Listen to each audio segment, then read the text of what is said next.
Hey everybody, I am Taylor and I'm the Stargate guy, where I talk to you about everything and anything Stargate. So this video is a short version of the live stream conversation that we had. The live streams are the first Sunday of every month at 10 a.m. Pacific time in the US. So here's just the theory that we were talking about, as well as a few of the comments relating to the theory. You can get the entire thing at a link at the end of this video. Hope you enjoy. Star Wars has been a huge influence in all of sci-fi. It has been a huge worldwide phenomenon, and it is just plain amazing. Some people have still not seen it all the way through, but those people will eventually end up, watching it, most likely. Yeah. Anyway, so although there is not really any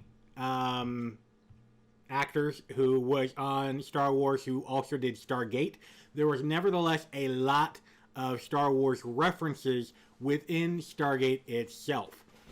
So let's see who's here right now. So Blue Skipper, hey, what's up, man? Silent Killer, nice to see you again. Black Adam, greetings from Ireland. How's the wedding plans? Cool. Greetings, Black Adam. I want to go to Ireland. Yep, Sarah here is a big fan of Ireland. Yes, I'm too. We haven't been there. That's in our plans, though. Yes, it is. Yes, it is. Black Adam, how's the wedding plans going? So, for those of you who do not know, this lady right here is Sarah. She is my fiance.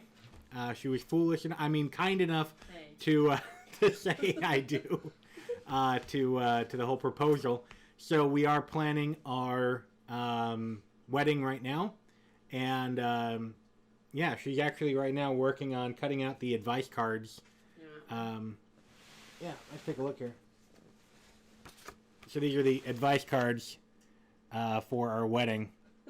So little bit of a Stargate reference there, but thank you. Yep.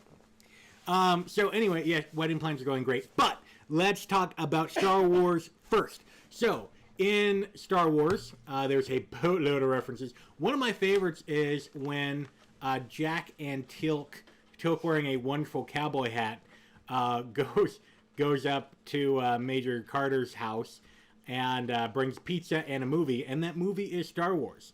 And Jack states, if Teal'c likes it, it's got to be okay. And Teal'c ends up becoming a huge fan of Star Wars, even referencing it again, not just the original trilogy, but the prequel trilogy, if you will, to Vala in season 9. So let's go through some of the references here, starting with Stargate SG-1, and then after this, I'll take your guys' questions, and we'll talk about Star Wars and Stargate, and BS and have fun and that kind of thing. As well as I want to recognize some of the Kofi people later on, and the Super Chat people, if there are Super Chat people, because they are freaking awesome. So, SG-1 references here. We already talked about the pizza one, so let's continue down the list. In the episode Memento, before the Prometheus takes off on a short trip across the surface of a planet, Colonel Ronson states, quote, "We best hope the old man was right, or this is going to be a short ride." That is a direct quote from Star Wars A New Hope, when Han Solo says it to Luke Skywalker and Princess Leia and Chewie are there, where they're trying to escape the Death Star. Later on, one of the most obvious, freaking obvious ones, and this is mainly the visual effects guys, is in the episode Fallen.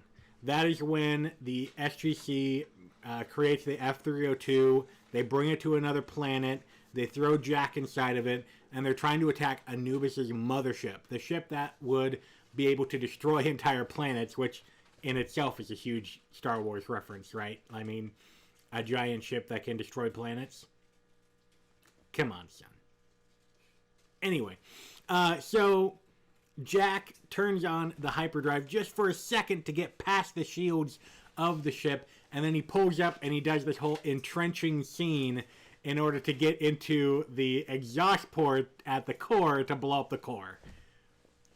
Huge, that is half of the story of Star Wars right there. The original trilogy, that's that's like half the story, right? So pretty much the shot for shot where Jack is coming up and is skimming along Anubis's mothership, that is all pretty much direct from Star Wars, as well as the core of Anubis's mothership itself looks suspiciously like the core of the Death Star in Episode 6. So just huge references there. Oh my gosh. Yes. Then let's see here. There's some people say that the stasis pod, when Jack gets frozen into the stasis pod, that's kind of like Han Solo getting frozen in kryptonite. Kind of, yeah. I would say no, because it looks totally different, but the basic concept. But you know that goes from a whole bunch of other things. Star Wars is just kind of famous for it. But anyway, moving on here, and the episode Citizen Joe, fantastic episode where we had the living, breathing Homer Simpson. He has, what was it? It was his son? No, it was his employee, his shop employee in his barber shop, said that the furlings sound like Ewoks, you know, kind of like cute and fuzzy. And that was another reference as well as Jack had in the episode Paradise Lost. He kind of referred to cute and fuzzy. I mean, come on, like everyone kind of thinks of Ewoks when they think of furling. Also due to the 200th episode, which is just wrong. It's just wrong. The 200th episode was a joke. Okay, the whole thing was a joke. Those are not actual furlings, but we're getting off topic. I have other videos about furlings, so you can go check them out. But a fantastic one is in the episode Crusade in season 9, where Vala Maldoran is pregnant with a child that she did not do the deed, so to speak, and she asks, has anyone ever heard of this happening? And a lot of people are thinking in a religious sense, but then Tilk immediately brings up Darth Vader and says, Anakin Skywalker. Anakin Skywalker was like that. And Vala asks, did that turn out well? Or how did that turn out? And it didn't turn out well. Like, at all. It made her cry. Anyway. Yep. Little bit. The end of episode 3. Yeah, all the kids dying. That's not cool, man. Yeah. The baby Jedis. Yep. Yeah. Anyway, moving on to Atlantis.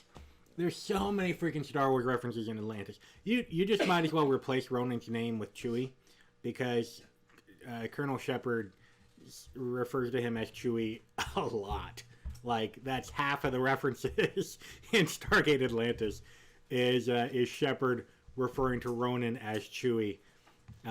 Easy Chewie, or Easy Chewie, those buttons are your friends, that kind of thing. Whenever Ronan would really get frustrated, want to, like, destroy something. As well as, in the Wraith Dart, in the episode The Lost Boys, Shepard, when the ship enters autopilot, when it's going into the Wraith Hive ship, Shepard refers to it, as R2, as, like, R2-D2. It's like, R2, shut off the autopilot. Shut it off now, which is a callback to episode 1 of Anakin Skywalker and the autopilot in the Naboo fighter. But yeah, like half of the references in Atlantis is referring to Ronan as Chewie, all the way up to the end. Enemies at the gate. Shepard states, how you doing, Chewie? I mean, like, there's so much of it. And then there's a couple in universe as well, with the ice planet. Eli refers to it as the Hoth system, and that kind of sticks. That kind of sticked. It sticks. It stuck. I know English, I swear. Kind of. And so they just refer to it as the Hoth system after that. Star Wars, episode 5, The Empire Strikes Back, super obvious reference if you've seen the original trilogy, as I like referring to it as well as the top 5 movies that Eli, what? The Ridge Tridge. You never heard of? You're gonna be like, never mind. No, What? Nothing. Oh, come on. No. I was just gonna say you're gonna be one of those really dorky dads someday. Heck yeah, I'm gonna be one of those really dorky dads. Are you kidding me? With the one exception where I have no problem cleaning my gun when the first boyfriend comes around. I'm actually kind of surprised your dad didn't do that. No, he really didn't. No, he didn't. I think my mom was more like defensive than my dad. Yeah, but your mom is kind of she's a little standoffish, you know. Anyway, I didn't really like start dating until I was 24, so yeah. That's part of it too. That is part of it. My dad's like, "You're an adult. You're good." Yes, good point. However, it was really good. It was a lot of fun to go shooting with your dad. That gigantic, what was that, 50 caliber? I have no idea. But, yeah, anyway. Like $2 a round or more. Yeah, it was like $2 a round. I wasted like $20 worth of ammunition in 30 seconds. Like, anyway. Only in America. Only in America. America. Anyway, we got so off track. As my last sidetrack, though, you said Naboo, and my mind cannot. I don't think of anything else when I hear Naboo except the Hate the Sand song. That's all I hear in my head. The Hate the Sand, yeah. I love that. I don't know if you guys have seen this on YouTube. It's the best thing ever. But it's better than the original song. It is better than the original song. It is this parody of, what was it? Island in the Sun? By Weezer. Yeah, by Weezer. And, you know, hate sand, down, hate sand. Anyway, it's just look it up on YouTube. It's hilarious. It's hilarious. It is so funny. But the last Star Wars reference in universe is during the episode Blockade, where Greer, Master Sergeant Ronald Greer, or just Greer, you know, referred to the control ship as the Death Star. So anyway, you see this huge long string of references to the Star Wars franchise for good reason, because not only was the Star Wars franchise helped to really bring sci-fi into the mainstream of American television and of entertainment as a whole, but also so many different camera tricks, so many different just technical stuff got brought over into other franchises, including Stargate. So, and just the fact that Tilk is a huge fan of Star Wars, awesome thing. Love it. Now, while doing a little bit of research for this, I came across several people who, or at least one person, who theorized that the Star Wars franchise and the Stargate franchise, they happened on like the same timeline. And that would help explain why humans were in distant galaxies for all of Star Wars. I disagree, but whatever. So I'm going to go through some of the comments here. I would love to see what you guys think about Star Wars in the Stargate franchise. If you have any mashups of who you would like to see in Star Wars and in Stargate. You know, any versus kind of things. I don't know. We can just have a lot of fun with it. Because it's freaking Star Wars Day, right? Like, if you're a sci-fi fan, you got to celebrate Star Wars Day. Yeah. Yeah. Anyway, so let's go through the comments here. Cam B99. Hiya, Taylor and Sarah. Hi. Hola. I've changed my channel name, but I used to be CMBI6. Oh, cool. Awesome. Long-time subscriber. What's up? Black Adam, I used to Zoom from the last stream. I locked the door until she watched Star Wars. I only have 2 movies left. Yes. For like the first 26 going on 7 years of my life, I had not seen Star Wars. And now I am 2 movies away from actually seeing one. Yes. We got her through. So with Sarah here not seeing it before, I thought it might be best to go through the storyline rather than the filming line. So we started with episode 1 and got the worst out of the way and continued on, 2 through 6. And so now we're going to get to the final trilogy, 7 and 8 before 9 comes out. And yeah, are we gonna watch episode 7 today or tonight? I would hope, or today. Yeah. Yeah. You up for that? It's Star Wars Day. It is Star Wars Day. We should watch a Star Wars movie. Exactly. Yes. Love it. Okay. Blue Skipper in a ring of jello. Black Adam 7 fighter engine noises are Star Wars engines. Yes. Sound effects are very similar.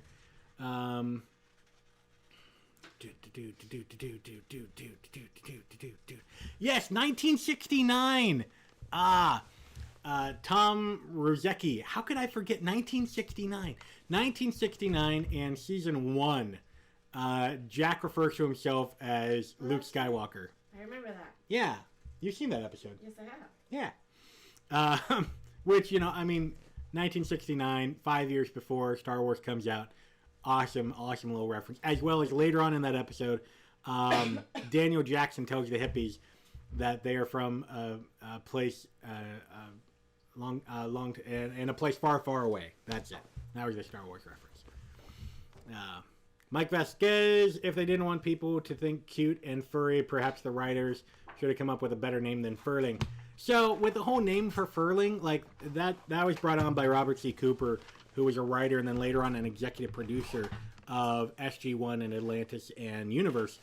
And he ended up writing, like, the Ark of Truth later on. But anyway, huge Stargate figure, Robert C. Cooper. So, when writing the episode, The Torment of Tantalus, he had to come up with, or later on, for the fifth race, was it? Yeah, the fifth race, not the Torment of Tantalus. He had to come up with names for who were these, 4 races that they met in the Torment of Tantalus. So he just came up with Furling, like, what the hell kind of a thing. I don't know exactly what he thought about it, but, that's just kind of where it came from. And yes, unfortunately, Blue Skipper, the actor who played Chewbacca, died recently. That was yesterday or 2 days ago now. Very unfortunate. But from what I understand, he was having some health problems. So hopefully, he's in a better place. And, all of our thoughts go out to his family. Because been there, done that, and it is not a great place to be. Yes. Moving on. Some of these are totally on a different type of paper. Huh? Some of these printed on that other kind of paper that's smoother. Oh, really? Mm-hmm. Oh. Like most of them, actually. Anyway. Hepatitis rocks. I caught a few references, but now I need to rewatch everything. Yes, you do. You need to go rewatch absolutely everything for all of the Star Wars references. So some good episodes to watch today, since it is Star Wars Day. Some good episodes to watch for Star Wars references are 1969, of course, Ascension, Memento, Fallen, Prometheus Unbound, Lost City Part 2, Prototype, Crusade. Crusade is the one where Val asks if anyone else has heard of Immaculate Conception and how did that work out with Anakin Skywalker. In Atlantis, there is The Rising, where Shepard tells people that he's from a galaxy far, far away. Condemned, Lost Boys, No Man's Land, Lifeline, The Daedalus Variation, The Lost Tribe, Infection, Identity, Enemy of the Gates, in Stargate Universe, Water, Time, and Blockade. So there's just loads. You could spend the entire day just watching those episodes for the Star Wars references. There's about as many Star Wars references as they are Wizard of Oz references, and they intentionally started to make Wizard of Oz references in SG-1. You might have picked up on a lot of those, especially in the first several seasons. But yeah, so if you aren't going to watch a Star Wars movie today, watch those episodes of Stargate. That'll keep you busy all day.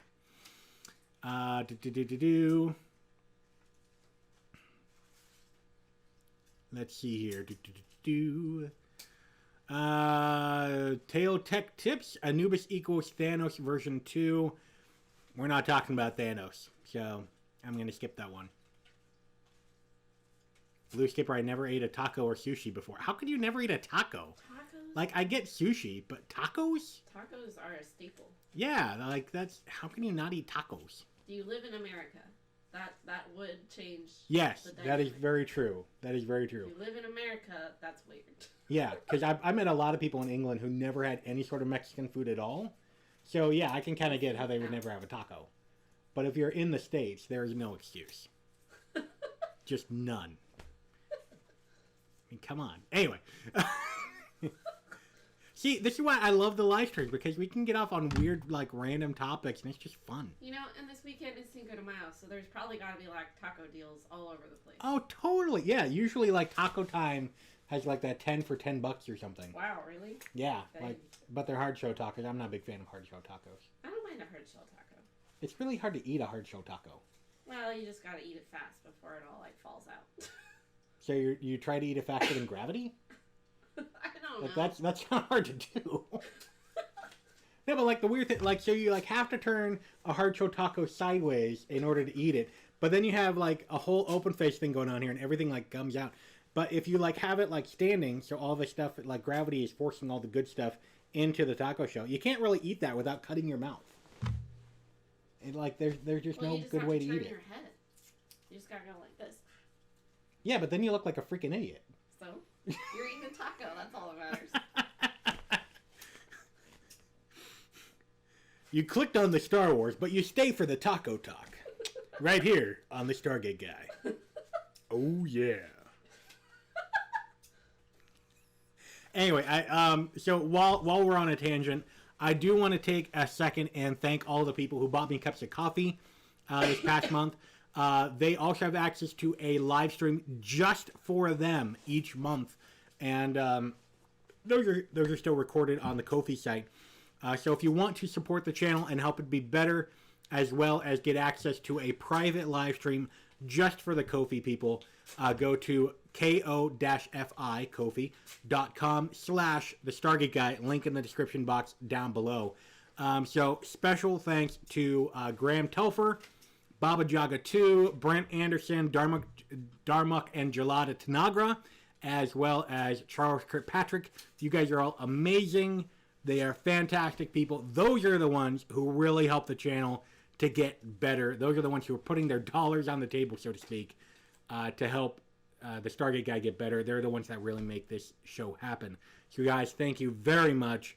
Super appreciative.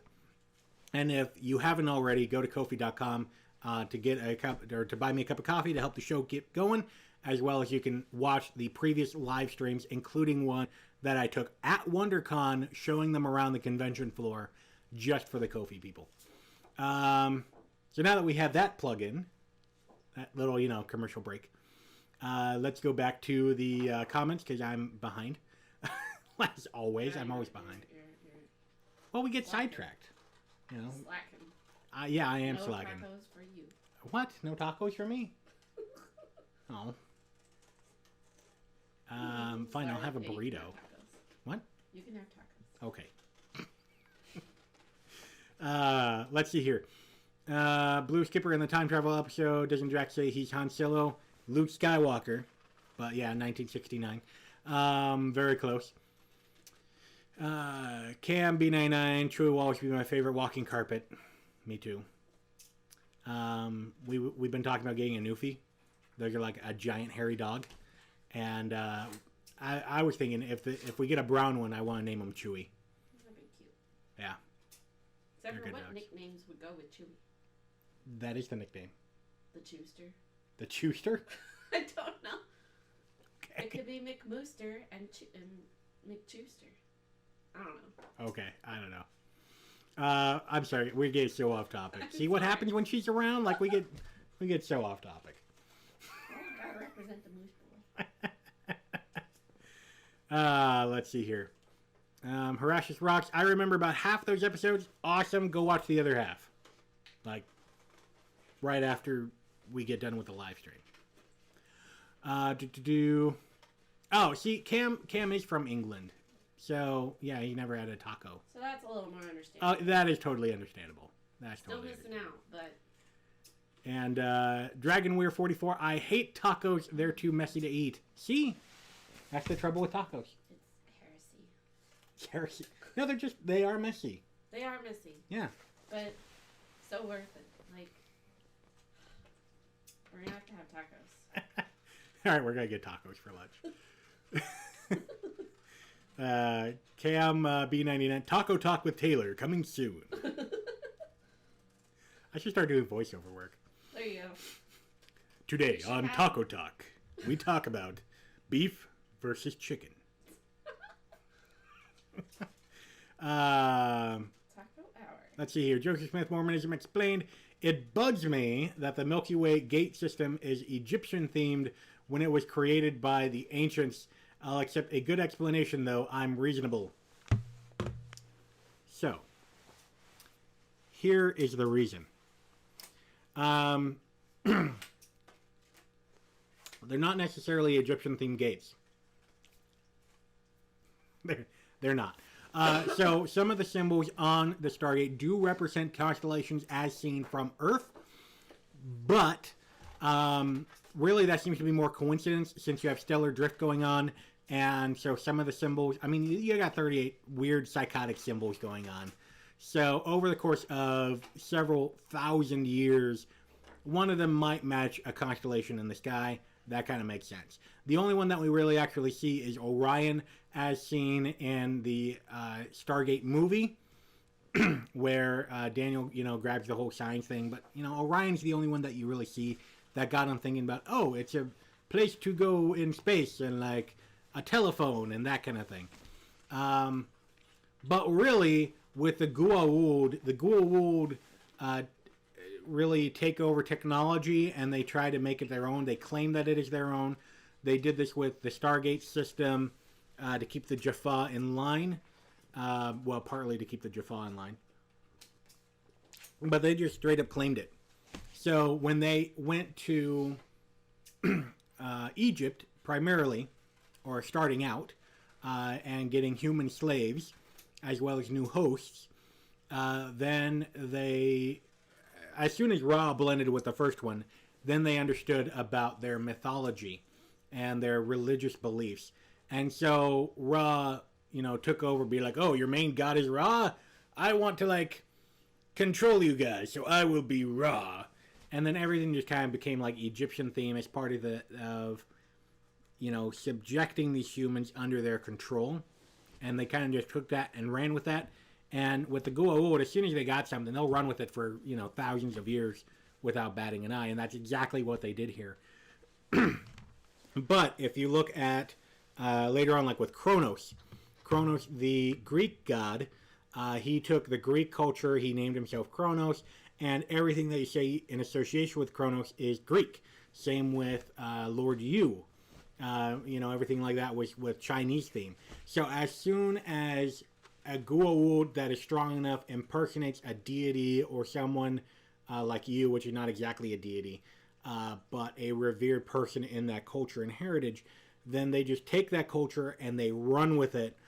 And as they incorporate more elements of their subservient people onto themselves, then that helps to form a connection between oppressor and oppressee.